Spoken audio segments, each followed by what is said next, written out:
¿Cómo le va, doctor Stoll? Buen día. Antonio Laje saluda. Gracias por atendernos. Buen día, Antonio. Un gusto. Bueno, lo que estamos viendo, a veces nosotros lo conversamos aquí y es como que le estamos perdiendo un poco el respeto al coronavirus. Esto de haber logrado de alguna manera correr este famoso pico hace que pensemos que tal vez no es tan importante. Estamos un poquito en riesgo, ¿no? Y es bueno para saber qué puede pasar acá, ¿no? Nadie va a decir qué va a pasar, pero para decir qué puede pasar, usar lo tan interesante que recién hablaban de Singapur. Piensen que en Singapur se había controlado la epidemia. ¿Qué Sí, quiere decir eso? Aumentaron los casos, dejemos las muertes de lado. sí. Aumentaron los casos, llegan al máximo, el pico del que hablabas recién, Ujú, después caen. ¿Y por qué caen? Y caen hasta cero, en una curva perfecta, en una sí. campana perfecta, como pasó en Australia, en Nueva Zelanda.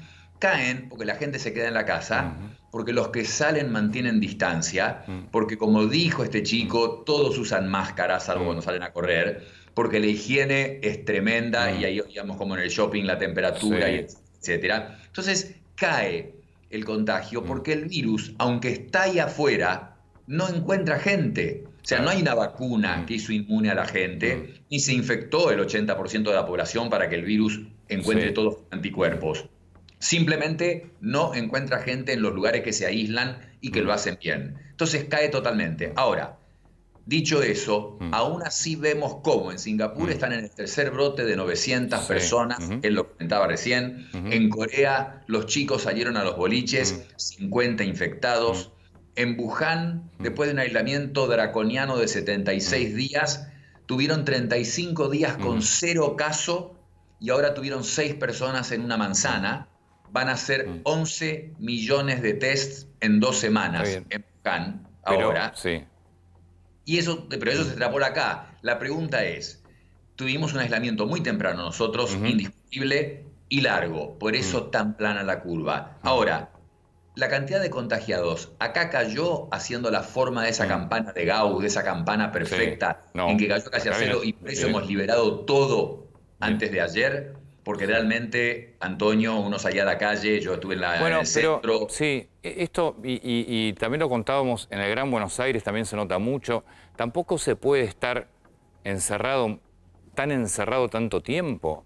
Mi pregunta es, si uno logra mantener el cuidado del tapabocas, de la distancia, de la higiene, de no tocarse, digo, de cuidarse realmente en serio, ¿es factible esto que estamos viendo, este movimiento grande de gente y que no se disparen los contagios? Hace 2 semanas que en Mm, Estados Unidos quieren liberar el aislamiento y mm. lo único que hacen, mirás, vos seguro lo Mm, mirás y lo lees, mm, es hablar de cómo liberar y que mm, cada gobernador lo hace como quiere y algunos ya mm, liberaron y otros están pensando y mm, ayer hubo una audiencia en el Senado donde lo mm, citaron y lo agredieron casi yo diría a mm, Fauci, mm. porque lo que quiero decir es, ¿vos creés que se va a respetar acá el distanciamiento No, y los no, controles en yo los de hecho distintos estoy viendo lugares? que estoy viendo que no, y sobre todo en la provincia hay mucha gente que hasta sale sin tapabocas, sale como que... Por eso digo, se perdió, perdimos el miedo, qué nos pasó? Bueno, es la conducta Mm, nuestra, latinos y mm, argentinos. mm, Entonces se liberó el aislamiento y en Santiago del mm, Estero para cobrar tenían marcado en el piso donde mm, pararse, pero como daba el sol, ninguno se paró en ese lugar y se mm, fueron todos juntos pegados, amontonados mm. contra una pared. Y ya viste que un Sí, refugio para mm, gente sin calle, que los que viven en mm, la situación de calle, en mm, Retiro, sí, infectado. El ujú, geriátrico ahora en la mm, provincia de Buenos Aires.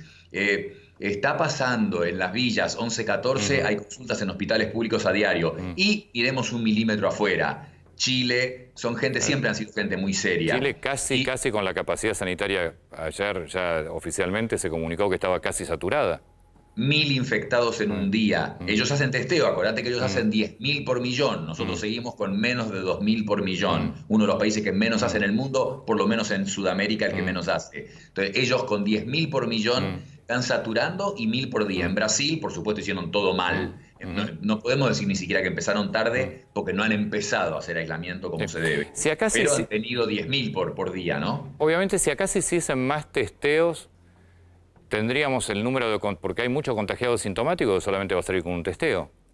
Son 2 puntos, Antonio. Mm, Uno es, he apoyado mm, al gobierno fuertemente y hay mm. mucha evidencia porque he hablado en varias Sí, entrevistas Soy apoyado porque realmente bien, y el presidente comunicando bien y posponiendo la cuarentena, etcétera. Pero me parece que se liberó todo temprano. El virus es un virus respiratorio, lo cual quiere decir que es muy contagioso y obviamente está ahí afuera. No es que había desaparecido, como yo te decía, el caso de la Sí. campana. Entonces, me parece que se liberó un poco temprano. Y además, se liberó sin un monitoreador. Claro. Los testeos monitorean, entonces vos te enterás del brote antes, porque todo el mundo lo tiene, pero en Singapur se enteran en 3 minutos. En Wuhan te estoy diciendo, 6 personas en una manzana. ¿Cómo se enteraron de eso cuando tenían testeos. 0? Porque evidentemente testean. Y de Claro, nuevo, además hay que testear, a ver, hay que testear todos los días, no 400 testeos rápidos en Constitución y después hace una semana que no se hace más. Esto tiene que ser testeos diarios, pero y en todo el país. Exacto, tu punto importantísimo. En las provincias con pocos casos, con más razón. Claro. Porque ahí tengo más chance de frenar el crecimiento que en el conurbano. Y cuidado, olvídate de los testeos rápidos de Retiro y de Once.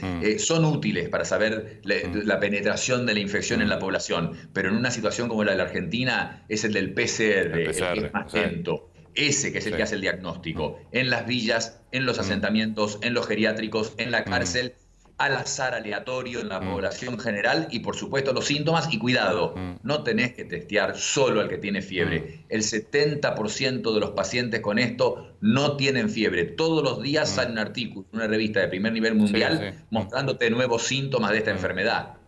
Entonces, si estás pensando nada más que en gripe, o sea, en dolor de garganta, fiebre y tos, no vas a diagnosticar ningún COVID-19. Pérdida del olfato, pérdida del gusto. Y se había agregado, no sé, esos son los síntomas hasta ahora, ¿no?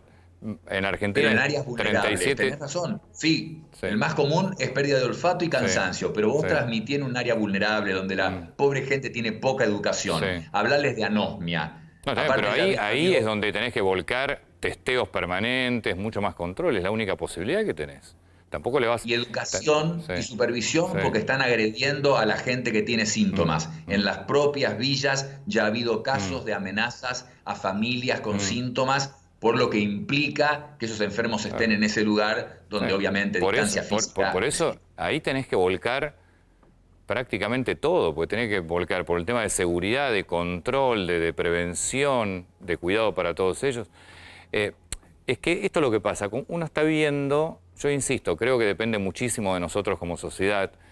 Si no nos cuidamos, la verdad que el resultado va a ser bastante malo, ¿no?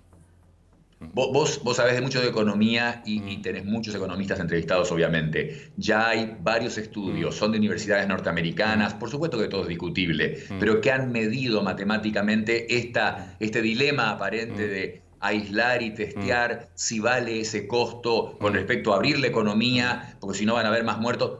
Todos los estudios que se han hecho hasta ahora, los tengo aquí, los he leído, me tomo el tiempo, todos dan claramente que es mucho más barato el testeo y el aislamiento que abrir la economía. Se le asigna un valor de 10 millones de dólares a la vida humana en esos estudios. Y todos da que es más barato gastar plata en testeo, que sabemos que es caro y que requiere logística, pero absolutamente el beneficio es testear, y como estás diciendo, en esos lugares, a todo el mundo, en todos lados, personal de la salud, etcétera, pero en los asentamientos y villas, que en el hemisferio norte no hay tanto, tendríamos que poner... Está bien, pero vos tenés que... No es inversión en testeos nada más. Vos, si querés mantener el aislamiento, tenés que salir con un Estado a cubrir las necesidades. Digo, en Estados Unidos, en Italia, en Francia, el Estado te deposita el 85% del sueldo del 1 al 5, digo. Y una empresa no está pensando si despide gente o no, porque el Estado va y paga los sueldos. Entonces, si vos querés mantener el aislamiento, tenés que tener un Estado que salga rápidamente a controlar las necesidades de la gente. Porque